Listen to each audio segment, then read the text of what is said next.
दुनिया भगवान श्री कृष्ण का स्मरण करती है, लेकिन ये किसका ध्यान कर रहे हैं, किसके ध्यान में तल्लीन हैं? कुरुक्षेत्र के मैदान में एक एक रोम छिद्र में बाण लगा हुआ है, नेत्रों से अश्रु निकल रहे हैं।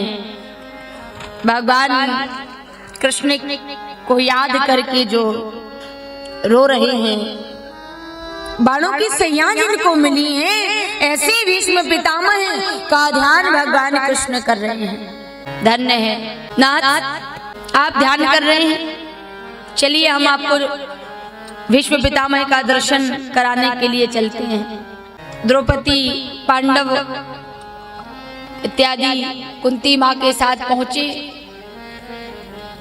हाथों में बाण लगे हुए हैं, संपूर्ण शरीर में बाण लगे हुए, तो हाथों से प्रणाम नहीं कर सकते। सामने योगेश्वर को देखा तो गुरु ही प्रणाम मन ही मन कीना। आंखों से अश्रु निकल रहा है। लाला बड़ी कृपा करी, आप जब आ ही गए हैं तो इनको कुछ उपदेश कर दीजिए। इति भीता प्रजाद्रोहात् सर्वधर्म विभते सया ततो विनशनं प्रागात् यत्र देवो व्रतोत्पतत।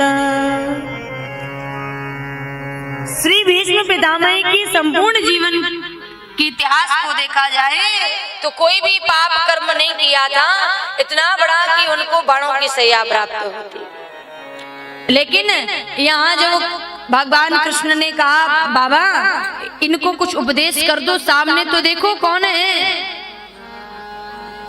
पांडवों से बोले, प्रयास करना वाणी से हमारे किसी का दिल ना दुखे, हमारी वाणी दूषित ना हो। प्रयत्न करना नेत्रों से कोई पापाचार होते ना देख पाओ। एक एक इंद्रिय से हमारी सत्कर्म हो, ऐसी चेष्टा करना। नेत्रों से भी पाप कर्म ना हो। हंसी आ गई द्रौपदी को। क्षमा करिएगा बाबा, ये उपदेश आपका उस समय कहाँ गया था जिस समय भरी सभा में दुशासन हमारे चीर का हरण कर रहा था। उस समय सबसे ऊपर आगे आप विराजमान थे। यदि एक इशारा कर देते ना तो हिम्मत नहीं थी कि हमारे चीर का स्पर्श भी कर पाता। क्षमा करिएगा बाबा। भीष्म पितामह समझा रहे थे, राज धर्मान दान धर्मान मोक्ष धर्मान विभागशः। ध्यान करने से धन की शुद्धि होती है, ध्यान करने से मन की शुद्धि होती है, स्नान करने से तन की शुद्धि होती है। एक भी इंद्रिय से पाप कर्म ना हो, याद रखना।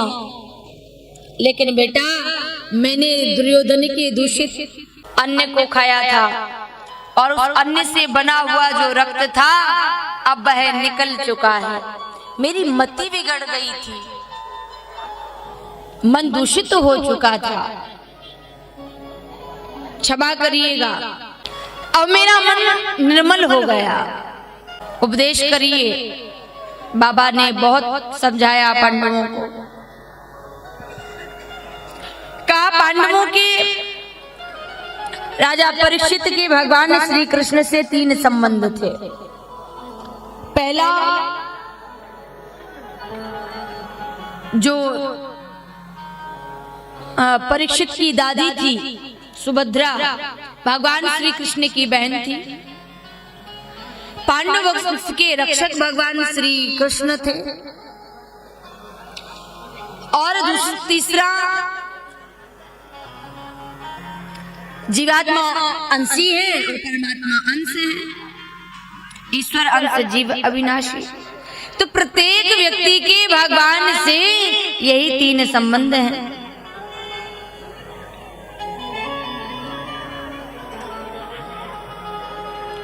भीष्म पितामह के जब उपदेश को सुना तो